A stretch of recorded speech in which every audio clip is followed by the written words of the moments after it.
Ever have a supervisor that made you feel like you were in middle school waiting for gold stars? Yeah, we've all heard those stories.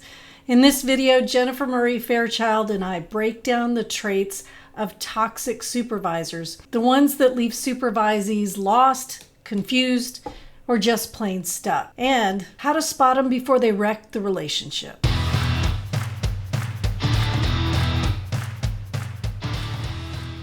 Hey, it's Dr. Kate Walker. Welcome to the podcast. This one is kind of near and dear to our hearts because we train supervisors. We train mental health professionals how to supervise so that they can then meet the requirements for their state to supervise other mental health providers. And so I know, feel like we do a pretty good job, right, Jennifer? I mean, the reviews are good, all the things. And then, we still hear about supervisees who are in situations that just aren't good.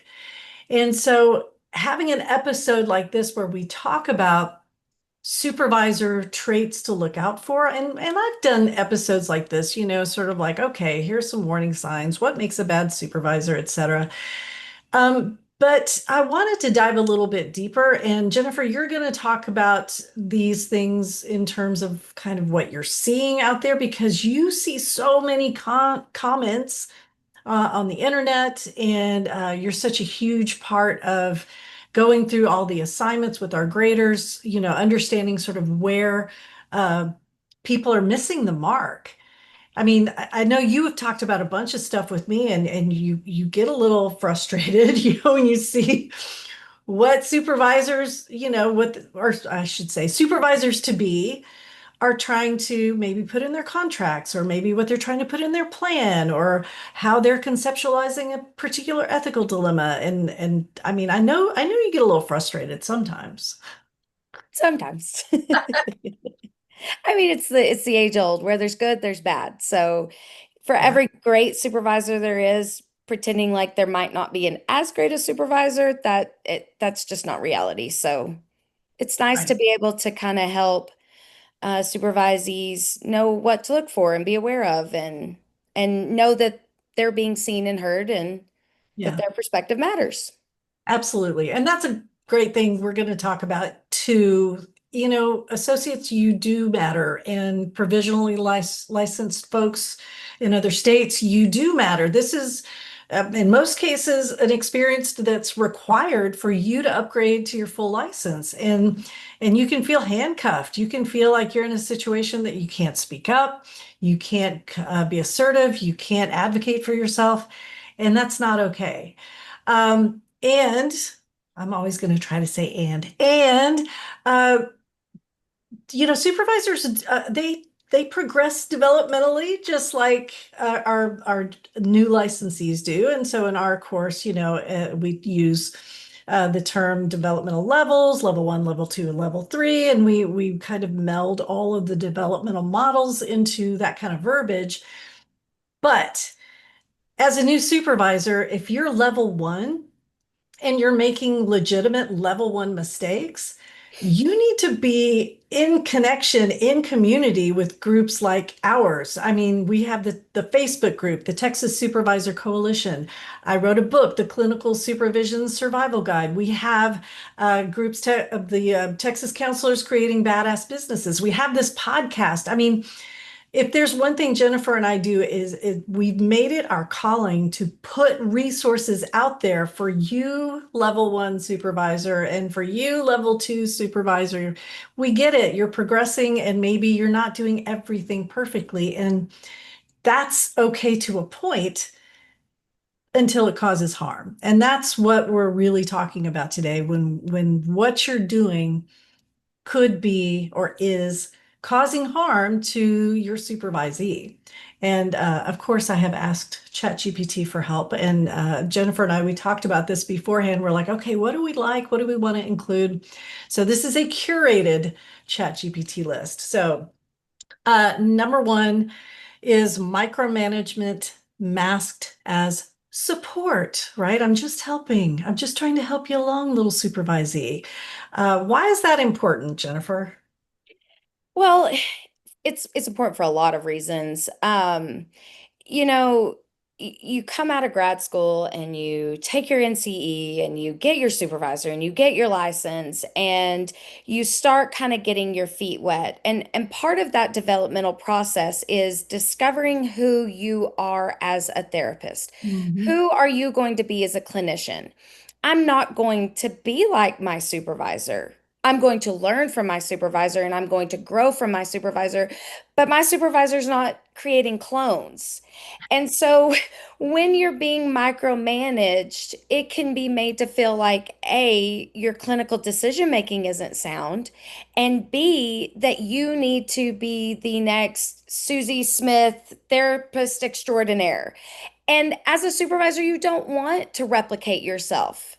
I think as a supervisor, one of the greatest things you can do is help your associate develop who they are. And that's not going to look just like you. And so when you're micromanaging those clinical decisions, you're hindering that growth that your supervisee could potentially have because you're trying to make them make every decision as would you. And they're not, and they shouldn't. Okay, I can hear the supervisors now. Okay, but what about all the liability? I have to look at every single thing they're doing. If I miss something, then the world's going to end. And okay, liability is part of the job, but we know developmentally, they being the folks who under your license, they're supposed to push back. They're supposed to become, like you said, they're developing their own identity, their own theory, their own ways of doing things. And when you micromanage, you're giving them the impression, just like if you keep cutting your kids meat till they're 15 years old. I mean, what is that telling your kid, right? I mean, you aren't helping your supervisee by micromanaging. All right, so moving on, inconsistent expectations. So one day it's this, but then I'm going to take the bullseye and I'm going to move it over here, and then I'm going to move it up here, and I'm going to move it down there. I mean, this is kind of obvious why this is important, right? Yeah, and it's really just frustrating. You say move the bullseye, I say move the goalpost further down. And it's almost like you're dangling that carrot that they're never going to be able to achieve, and that creates a lot of anxiety because then it turns into the supervisees just trying to chase your approval as opposed to again, develop clinically. So if I don't know what your expectations are, then my focus shifts to trying to meet set expectations, whatever those are. And I stop caring about trying to make sound clinical decisions and trying to develop as a therapist because now I've got to make my supervisor happy and they don't seem like they're ever happy and I'm just chasing, all these carrots everywhere. So yeah, it's not ideal. Yeah, so no isomorphism there, no countertransference at all, right? Oh my gosh, Dad, I can't please you. Right. And this, when the inconsistent expectations, it's funny. I was consulting on a case last week, and I happened to mention, hey, there's no contract, and the attorney was like, "What?" I'm like, "Well, no, there's no contract here, and actually, there's no rule that requires a contract, but." If you want to make sure your expectations are out there and transparent and your supervisee has a chance at meeting your expectations, develop a freaking contract and a plan. And this is an ACE's best practices. It's something that we teach in the 40-hour training.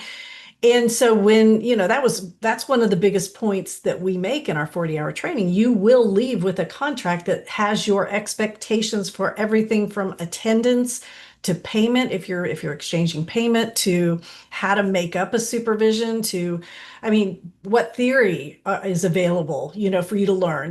We want those expectations to be transparent and not movable because we're preserving the relationship, right? That's our job, supervisors.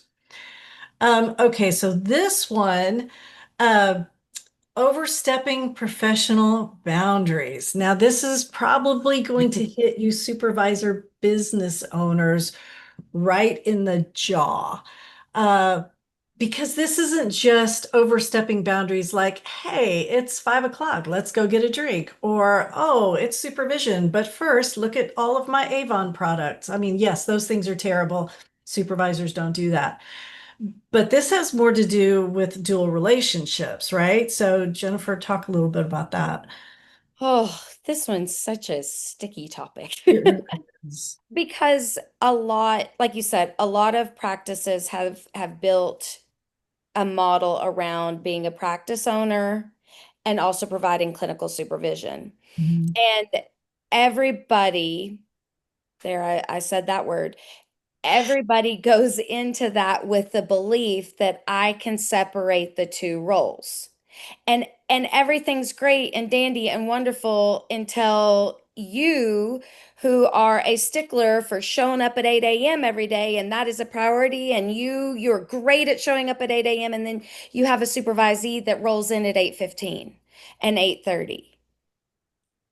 How do you excuse me, how do you separate being their administrative supervisor and saying, hey, this is an expectation, I need you here at 8 o'clock, and that not kind of blurring into their clinical approach? Because what if they're a great therapist clinically? And so, yeah, I mean, that's just one example, but we're human. And I think everybody needs to take a look at like what am I as a person? And if I am the type of person that it would be difficult to differentiate between your clinical skills are fantastic, and I'm not going to let the bias of you showing up at 8:05 every day impact that. But that's a question people have to ask themselves because it gets real sticky. And what if you are a great clinician and you show up to work late? I wouldn't want my evaluation as a associate being dinged because my boss is mad that I showed up at 8:05. Yeah. And you let's say, I mean, I'm going to expand that because as a business owner, what if you need that person to do other things? Like, okay, I need you to be in charge of the keys, or I need you to help with marketing and write five blogs this month, or I need you to help me with this grant writing project. Okay, and then if I don't, am I suddenly a bad clinician on my next evaluation? In small towns, please hear me. We are here to support you. If you are a business owner and the supervisor, that's, I know in Texas with LPC anyway, dual roles are not prohibited, they are to be managed. LMFT, not so much. LMFT is like no dual roles.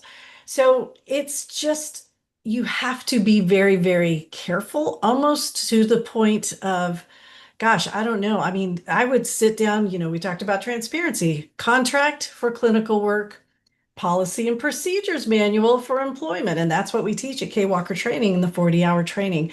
We are very, very clear about if somebody tries to put something in the contract, the clinical contract between the supervisor and supervisee that really belongs in the policy and procedures manual. And that's what we help with. We can't go in there into your business after you've gotten your S and be like, oh, hey, you know what? You're still blurring those lines. You probably should back off and, you know, but Dress again, code. Dress code is one I see a lot in contracts. Um, hmm, they will not be an administrative supervisor. They will just do clinical, and they will try to put in their contract what their associate is allowed to wear to supervision. Seems normal, right? Like business casual, or you're not allowed to wear jeans, but are you blurring that role by trying to tell your associate what they're allowed to wear to clinical supervision? Or are they an employee and that's a standard practice of your group practice that there are only jeans on Friday? And if that's the case, you need to move that into a separate document that addresses things like policies and procedures. yeah. And if you're wondering where Jennifer and I are getting these idea of what's clinical, what's administrative, go to your favorite assessment. I mean, one that we talk about a lot at Kate Walker Training is the CCSR. And if you Google that, you will see an amazing PDF of an assessment that's commonly used to evaluate associates and pre-grad interns. That's all you, I mean, that's really all you can ask and put in your contract for clinical work. And there's nothing in that about, dress codes or showing up on time. Now, can those things become clinical issues? Of course they can. But as the supervisor, starting with that, okay, these are the expectations. They're not going to move around. These are my boundaries. And let's go from there as you develop from level one to level two to my colleague. So I hope we've got some associates and interns out there with their ears perked up. And maybe even we've got some folks who are in situations where they're like, ooh, this sounds a little too familiar. And I don't know if it's a good thing. But I want to talk about one more. And let's see, where is it? I mean, we may have to have a part two. Oh, I think we're going to have a part There's two. no, because there's some really good things and yeah, Yeah, I mean, and TikTok part two. I'm not dancing though. No way. Why not? I'll dance with you. Thank you. All right, one last one. Chronic unavailability.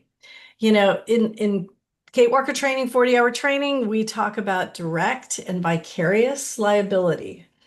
Direct liability means there's a rule, you ain't doing it, and dot dot dot.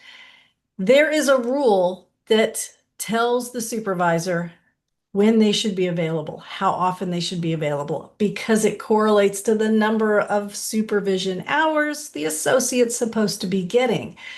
Supervisor, if you aren't available and you do a lot of the, hey, you did great this week, just, you know what, we'll call this one signed. We'll call this a supervision day. Or you in Texas, you have to have 4 hours in a month if you're an LPC associate. And supervisor looks down and it's like, oh, there's 2 weeks left in the month and we didn't get all the hours. Oh man, never mind. We're good. Just let's call it good. Those types of things, that is complaint worthy. That is no bueno. So if you're an associate and you're hearing this and you're recognizing, oh dang, my supervisor isn't available. I'm lucky if I get 2 or 3 hours, or all of my time is spent in group. That's not okay either.